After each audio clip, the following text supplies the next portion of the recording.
to another 13B DCT S15 video. In this one, we have a bunch of updates again, and we're going to be fully assembling the entire underneath of the car and officially making it a roller, which is going to be huge. And of course, we can't reassemble stuff and be basic. Behind me, you'll see what I've already started painting to make sure that everything that's reinstalling on the car is getting the full neon colorful treatment.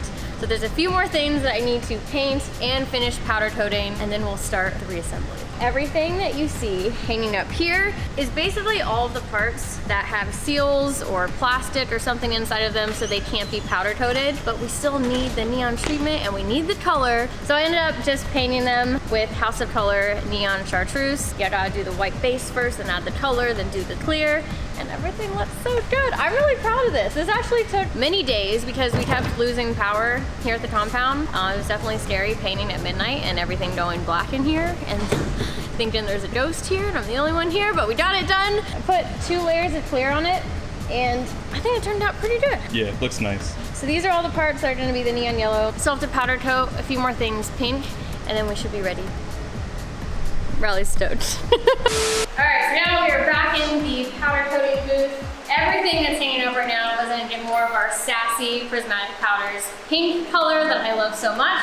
And then we have a few more pieces that we're gonna do neon yellow in powder coat, and then we'll be ready to assemble.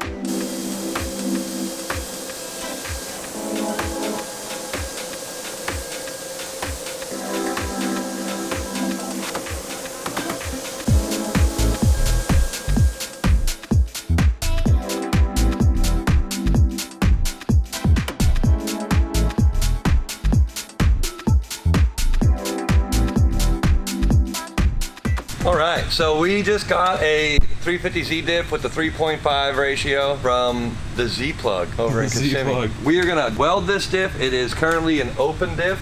Let's see. Oh, yeah. Nice. Anybody that knows anything about diff fluid, you can smell this through the video. And if I just spilt that everywhere, I would smell it for the rest of my life. Once you smell it, it doesn't go away for a long time. I have buddies that say you can't smell pictures, and then I'll send them a picture of this, and they're like, I hate you. When welding your diff, you want to make sure you get all of this out of here. If not, and you get a nice little berry drop down into there, it's going to catch on fire. 2 cans of O'Reilly's brake cleaner. I don't know if you're allowed to plug that, but this is what I use. Let it drain out first, that way you don't waste a bunch of it. You want to make sure you clean inside these spider gears right here. This is the majority of where, this is actually all where you're going to be welding on this side, and then when you spin it, you'll do it on this side. There's a lot of controversy on whether or not to use a plate. I don't use plates. I've been welding diffs for over 10 years and I've never had one come back that's broken. You can weld it to the housing right here, this spider gear. You weld it across there, and then you weld this gear across here, here, and here. And then you can throw in weld in the corners where it rotates. So once you fill that, you could even just do 4 points. You can just fill in this corner, that one, and that one.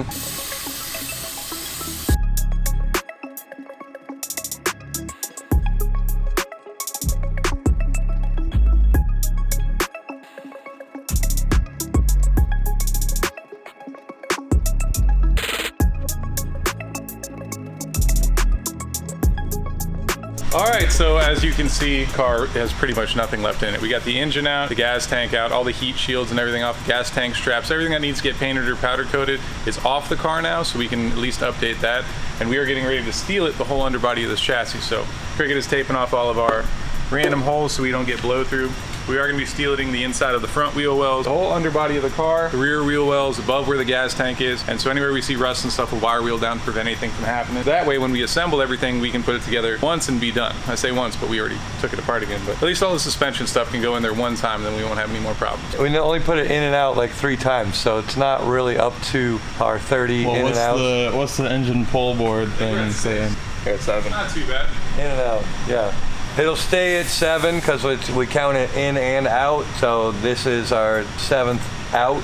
So hopefully it'll be our last in one, but it won't be because we don't have the we don't have the right engine. We don't have the right engine. That's not the right engine, and the one that she already has powder coated and done, she won't give to us. What's the difference between the two? She's like, well, one's like gonna operate around like 10,000 RPM range, and then the other one's 9,000. Like, well, only 1,000 different. Well, we talked about like, you know, how many different ways can you do a Dorito? I was like, well, you know, at the bottom of the bag of chips, there's always that one Dorito that has all of the flavor on it. That's the chip we want for this one. Yeah. So that's the one. Hopefully she she's given. So it'll be nice and pretty for the engine whenever it's ready.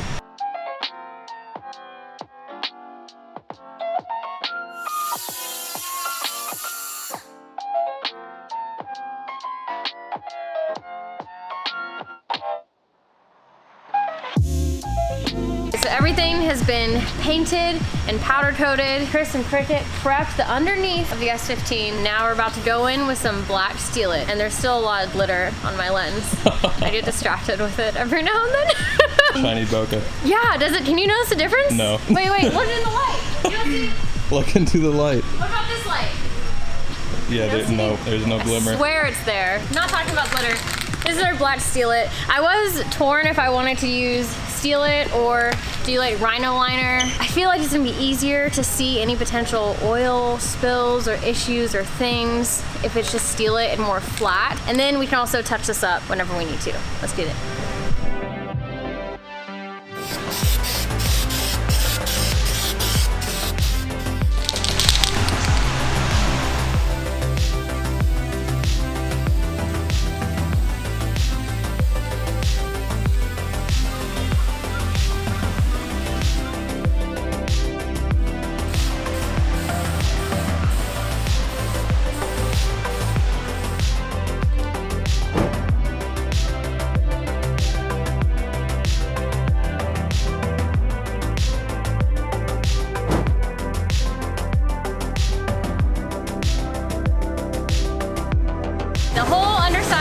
Is officially painted and it looks so good. So of course we can't put back on heat shielding that looks like this. So this is the definition of things spiraling and continuing to find more and more work, but it's all gonna be worth it when we assemble everything and it's all nice and new. So Chris is gonna sandblast all the heat shielding and we're even gonna do the straps that hold up the gas tank. We have a few other brackets that we're just gonna do black, wrinkle black to like blend in really nicely. And this is the only time that I will allow black powder coating. Not a neon color, and that's okay because these are parts that are not meant to stand out, so I'm okay with it.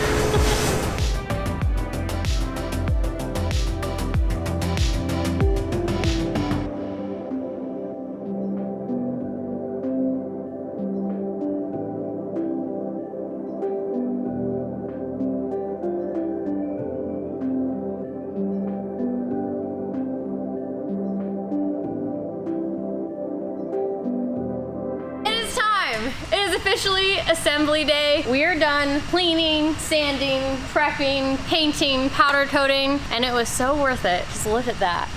Ta-da! It's absolutely beautiful. We've just been here for at least, what, 2 hours now? Yeah, 2 hours just taking photos, looking at everything, staring. I'm obsessed. This was so worth it, and now we get to assemble it all and make the chassis a roller again. This is huge. You guys, we're here.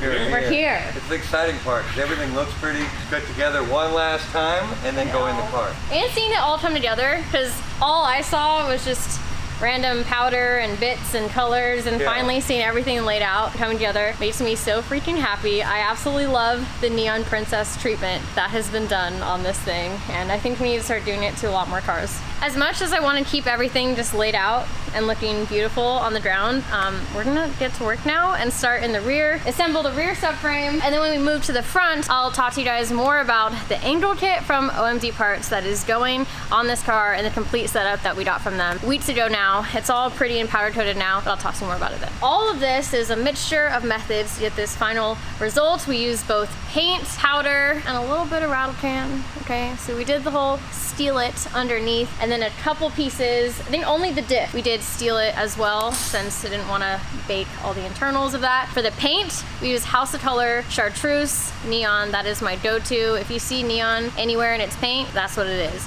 On the powder, the pink is one of my favorites now. It's Sassy by Prismatic Powders, and we also used SHERBERT Chartreuse by Prismatic Powders as well. All of the wrinkle black that we just did is their Desert Night black, right? Yep. I'm trying to remember all these names because I've been through so many different colors from Prismatic Powders to like pick and choose my all-time favorite right now. So the black was Desert Night Black. We had the Chartreuse Sherbert, and then SASSY is the pink. That's gonna be my little swatch for Prismatic Powders for this build. Oh, actually over here on the BC Racing coilovers, this bottom piece, we use their Prismatic Universe, and I definitely plan to use that on the engine as well for this build. So a few different methods to get final result that we have now, and now we get to see it all come together. Starting in the rear, we're gonna be assembling everything back here first, starting with our GK Tech offset bushings. These are the offset bushings GK Tech makes to put the 350Z diff into your S14, S15 subframe, so you just have to watch your orientation when you're putting everything in to make sure that it still lines up with your bolt holes. We're going to start with the rear one where we know the orientation is the offset hole pointing straight down, so I'm going to try to knock this thing in.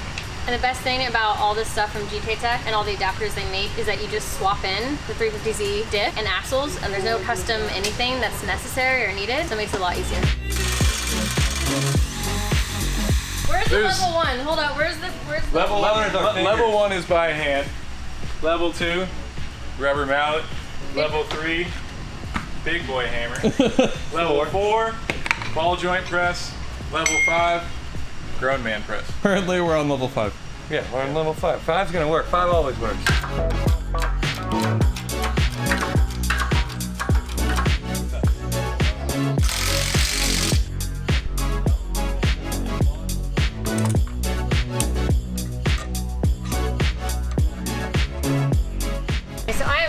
A new S-chassis owner. I don't know S-chassis things. I just know that they can get messed up real easily when it comes to alignments. And I was asking Chris what the difference between the Nismo lower and the stock lower is. The Nismo lower just has a reinforcement plate on the bottom, and it also has upgraded bushings and a better ball joint. The main reason we wanted to keep a stock style lower control arm because if you have too many points of adjustment, then if you bring it to one alignment shop one time, say they adjust your camber from the lower control arm, if it was adjustable, then the next alignment shop adjusts your camber from the upper control arm. So you're going to end up changing your axle length, which is going to create more problems because then you're either going to be binding or overextending your axles, which will obviously shorten the life of your axles. Also, having something like this is nice because if you ever damage it, you can just put a stock one back on there and not worry about how much adjustment was put into it. Too many options, not always good. 5-link independent rear, a lot of arms.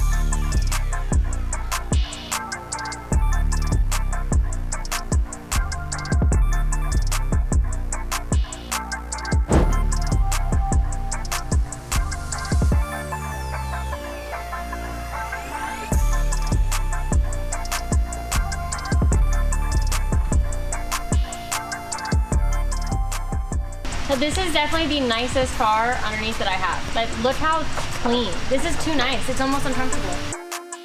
All right, so before we move to the front of the S15, I need to talk to you guys about the angle kit that I picked out. I'm gonna be rocking the OMD Parts Kansai Master Flick Angle Kit. I actually have their full kit on my 3-rotor RX-7 as well, and we're gonna be rocking it on the S15. So there's a few things in this kit. We have modified stock knuckles, we have 55mm spacers, billet tension rods, stock lower control arms that have been modified, a shortened sway bar, and modified tension brace as well. So the knuckle modifications are done by OMD Parts themselves to get about 60 degrees of angle, and you'll have less Ackerman as well. They also custom made 55mm super scrub enabler spacers that you're gonna need for the front of the car. Their billet tension rods are also made in-house by OMD, and you'll have to send them your lower control arms to modify them as well, or they can send you the kit. The tension rod brace is actually a kit that they send to you, so Cricket ended up mocking this up and welding it and doing that all here when it was on the car itself. It's actually better to do it on your own car because if the frame is a little tweaked, you want to know that beforehand, because if they did it at their shop and then put it on yours and it was a little messed up, it wouldn't fit. So that's actually a kit, and Cricket got that welded and done. And then OMD also offers the sway bar shortening service, so they actually take your sway bar and shorten it about 1 inch, and they do that in-house as well. I absolutely love the way my 3-rotor RX-7 feels, and I cannot wait to see how this full setup feels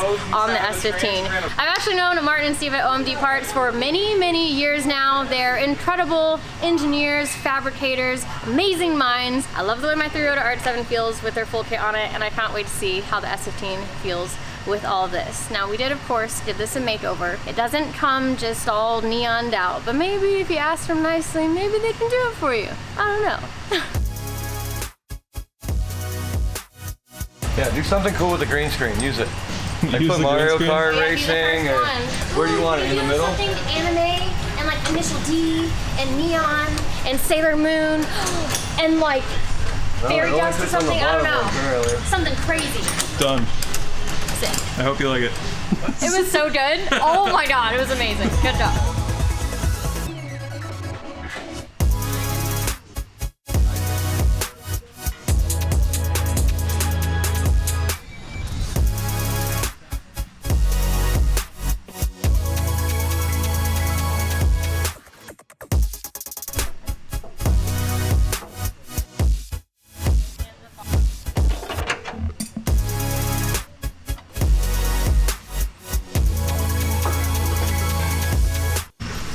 Time. Super scrub enablers engaged.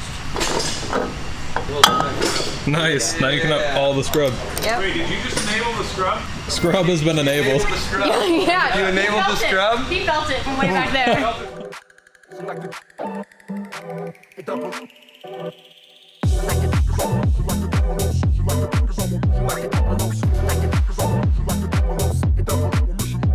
The last piece of the puzzle for now. It's almost officially a roller. And not a rollover. Not a rollover.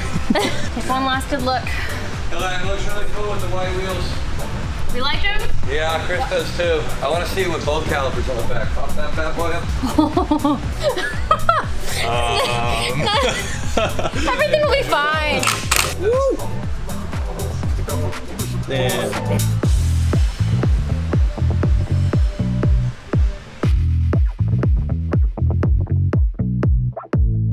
The car is officially a roller, which is very, very huge. This project has been making so much progress thanks to Chris and Cricket bringing in all the sauce, getting so much stuff done. And in the next video, we will reveal the body kit and start working on getting that mocked up, and then we go into paint.